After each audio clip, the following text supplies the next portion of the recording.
Now this lecture we're going to be talking about how you get different types of cells. If you didn't realize it, not all cells look like your standard cell that you see in a textbook with your DNA here, alright, and your ribosomes that we've just talked about here, right, your mitochondria, alright, and your other organelles, whatever they're over here, whatever they do. Alright, you have all kinds of different things. But all these different parts, alright, these are not, you really don't have a cell that looks like that. All the cells are kind of different. They look a little bit different. Some cells, like a skin cell, is going to be nice and flat.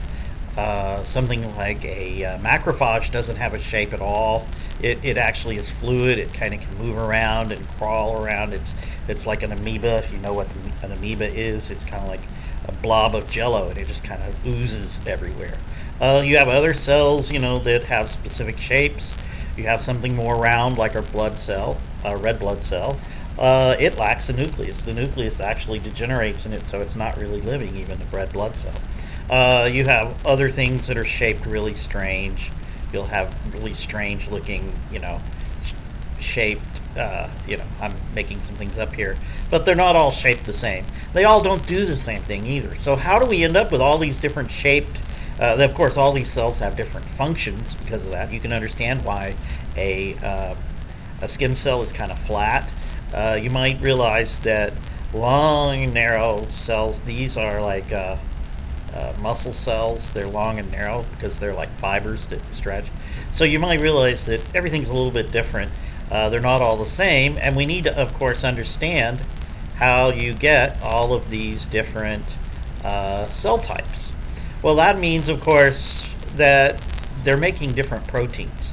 So these different proteins, all right, are being produced inside the cell. Well, we know what produces these different proteins. Well, that's genes. Genes have instructions, I should say. We learned that last time, for making proteins, or they are the instructions. How about that? They are the instructions for making proteins. And you make a different set of proteins, you end up being a different cell. If a cell makes different proteins, it is a different cell type. Instead of a skin cell, you have a liver cell or something. So that means there's somehow you're using different genes in different cells. So some cells use different genes. This is called, this difference between them, this process of creating these different cell types is called differentiation. And this is what this lecture is really about. This is called differentiation. And it means, how do you make different cells? Well, you do that by, basically, we have our chromosome here, and on our chromosome we have a bunch of genes. These little regions where we're going to turn them on and off is what's going to happen. We have different genes here on this chromosome. These are regions that can be copied. We just talked about in the last video. And they all are copied into mRNAs. If you make this one, if this one is turned on, you're going to make that RNA, which means you're going to make a particular protein, and therefore a certain type of chemical work is going to be done in that cell. If this one isn't turned on, you don't make the RNA, you don't make the protein. Now, there is also the case where you may make more of this or less of this, and that also can cause differentiation. But not all genes are used in all cells. So not all recipes, all right, if you think of it in Grandma's cookbook terms, not all recipes in your cookbook, if you think of the chromosome as the cookbook, not all the recipes are used every time you have a meal. And in fact, a cell, all right, here we go.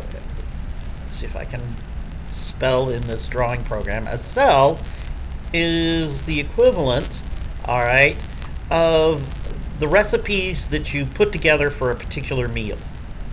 in Grandma's cookbook. All right. In other words, in this particular cell type, I'm only going to use this gene and this one and this one. And if I put these three together, these three proteins are made in that cell, I get a skin cell. If I use a different combination, I get a different type of cell. Well, that's the same way it works with a meal in Grandma's cookbook. I don't make everything in the cookbook when I make a meal. I only use certain ones.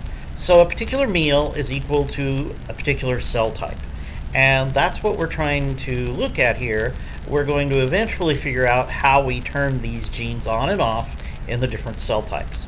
But this is an important idea, the idea that when you have one type of cell, even though all the recipes are present, all the genes are present in the cell, some of them are used, some of them are not. All right? And that's what causes the cells to differentiate one another, or cause them to be different from one another, which we call differentiation. It's the process of going through the turning on and off the genes so that you end up being the right type of cell.